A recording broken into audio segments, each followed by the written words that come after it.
بسم اللہ الرحمن الرحیم۔ آج ماہ مبارک رمضان کی 9 تاریخ ہے اور ہم آپ کی خدمت میں قصہ ٹی وی سے اس دعا کی تلاوت اور مختصر سی وضاحت کرنے کی لیے آپ کی خدمت میں حاضر ہوئے۔ 9 دن معصوم امام پروردگار عالم کی بارگاہ میں اس انداز میں دعا کرتا ہے۔ یہ دعائیں جو مختلف کتابوں میں نقل ہوئی ہے، آج اس سلسلے کی 9ویں دعا امام معصوم پروردگار عالم کی بارگاہ میں اس انداز میں درخواست کرتے ہیں: اللہم اجعل لی فیہ نصیبا من رحمتک الواسعہ واہدنی فیہ لبراہینک الساطعہ وخذ بناصیتی الی مرضاتک الجامعہ بمحبتک یا امل المشتاقین۔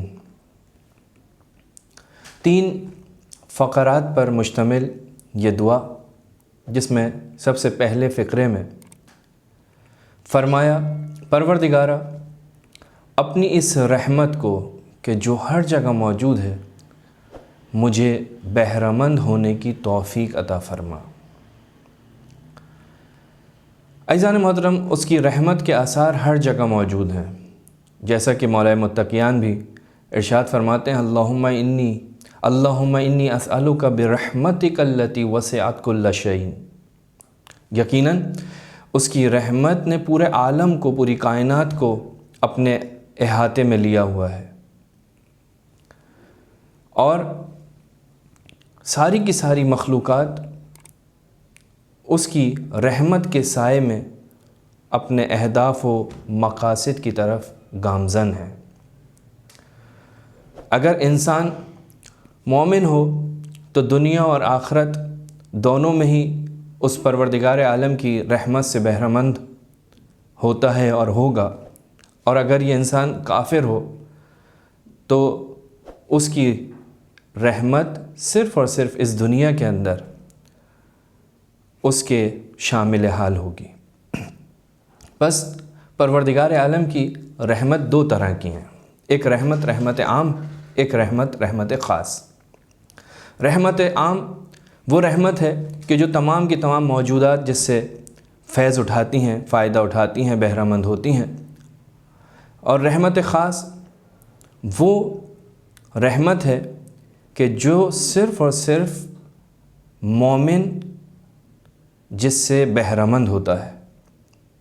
خدا نے انسان کو اختیار دیا، انسان اس اختیار سے پروردگار عالم کی اطاعت کرتا ہے، عبادت کرتا ہے، اپنے فرائض کو انجام دیتا ہے، اور ان تمام چیزوں کو انجام دینے کے بعد اس کی رحمت خاص اسے اس دنیا کے اندر بھی نصیب ہوتی ہے۔ یعنی یہ اس کا وہ اپنا اختیاری ایمان ہے، جو اپنے اختیار سے اس نے ایمان کا انتخاب کیا اور اس کے تمام لوازمات کو اپنی زندگی میں اپنایا، خدا کی اطاعت کی۔ اس کا نتیجہ کیا ہوا؟ آخرت میں اسے ایک اور رحمت پروردگار عالم کی جانب سے نصیب ہوگی۔ بس اس دعا کے اندر ان دونوں جہانوں کی رحمت کا سوال کیا جا رہا ہے، اور یہ مہینہ رحمت کا مہینہ ہے۔ رسول خدا فرماتے ہیں: بدبخت ترین ہے وہ شخص کہ جو اس مہینے میں بخشا نہ جائے۔ لہٰذا ہمیں وہ کام کرنے چاہیے کہ ہمیں زیادہ سے زیادہ پروردگار عالم کی رحمت ہم تک پہنچ سکے۔ وہ کام کیا ہیں؟ میں صرف اشارتاً آپ کی خدمت میں عرض کروں: پروردگار عالم کی اطاعت، اس کے رسول کی اطاعت، والدین کے ساتھ نیکی، خدا کا ذکر اور استغفار، اور اس طرح کی دوسری چیزیں۔ حتیٰ رسول خدا صلی اللہ علیہ وآلہ وسلم ایک روایت میں فرماتے ہیں کہ اپنے اوپر اور اپنے خلق، اپنی اللہ کی خلق پر، اللہ کی مخلوق پر رحم کرو، پروردگار عالم تم پر رحم کرے گا۔ دوسرا فقرہ فرمایا: وَاہْدِنِی فِیہِ لِبَرَاہِینِکَ السَّاطِعَۃ۔ پروردگارہ، مجھے واضح و روشن دلائل کے ذریعے ہدایت فرما۔ قرآن مجید میں پروردگار عالم نے بہت ساری دلیلوں کا ذکر کیا، اگر انسان تھوڑی سی ان میں توجہ کرے تو ہدایت پا سکتا ہے۔ اور پروردگار عالم نے تو یہاں تک کہہ دیا سَنُرِيهِمْ آیاتنا فی الآفاق وفی انفسہم حتی یتبین لہم انہ الحق۔ ہم نے اپنی نشانیوں کو آفاق اور تمہارے نفسوں میں دکھایا تاکہ واضح ہو جائے کہ خدا حق ہے۔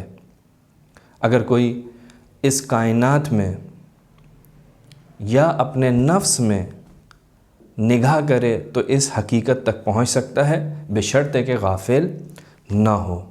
تو اس دعا کے اندر یہ چاہا کہ خدا کی نشانیوں کے ذریعے ہم اس کی طرف راغب ہو جائیں، منتقل ہو جائیں، ہماری ہدایت ہو جائے۔ اور عزیزان محترم، نشانیاں بہت ساری ہیں جیسا کہ قرآن کی آیت بھی ہے، لیکن انہی نشانیوں میں ایک واضح اور روشن نشانی وجود محمد و آل محمد ہے، کہ جن کا زیارات اور روایات کے اندر اس عنوان سے تذکرہ کیا گیا ہے کہ یہ وہ ہیں کہ جن کے ذریعے پروردگار کی طرف انسان پہنچ سکتا ہے۔ ائمۃ الہدیٰ یا ادلہ علی اللہ۔ اور تیسرا اور آخری فقرہ وَخُذْ بِنَاصِیَتِی اِلیٰ مَرْضَاتِکَ الْجَامِعَةِ۔ پروردگارا میری پیشانی کے بال پکڑ کر اپنی رضایت و خوشنودی کی طرف مجھے لے جا۔ ناسیہ آپ جانتے ہیں، آپ نے سنا ہوگا قرآن مجید میں اور دعاؤں میں بھی اس کلمے کا ذکر ملتا ہے، پیشانی کے بال۔ صدر اسلام میں رواج تھا کہ جب کسی غلام کو اپنا موتی کرنا ہوتا تھا تو اس کی پیشانی کے بال کو پکڑ لیا جاتا تھا، جیسے گھوڑے کی پیشانی کے بال کو پکڑتے ہیں تو وہ رام ہو جاتا، موتی ہو جاتا۔ یہ کنایا تھا اس بات کا کہ وہ شخص کاملاً اس کے اختیار میں ہے جس کے اختیار میں اس کی ناسیہ ہے، جیسا کہ مولا کائنات فرماتے ہیں یا من بیدہ ناسیتی، اے وہ ذات کہ جس کے اختیار میں میری ناسیہ ہے۔ اب کسی قسم کا اختیار میں نہیں رکھتا، میں تیرے آگے تسلیم ہوں، یعنی کہنا یہ چاہتے ہیں کہ پروردگارا میں تیرے کنٹرول میں ہوں، تو مجھے اپنی رضا و خوشنودی کے طرف لے جا۔ اور آخر میں فرمایا یا عمل المشتاقین، اس محبت کا واسطہ جو تو اپنے بندوں سے کرتا ہے، اے وہ ذات کہ تیرے سب مشتاق بندے تیری ملاقات کی آرزو کرتے ہیں۔ وآخر الدعوانا ان الحمد للہ رب العالمین۔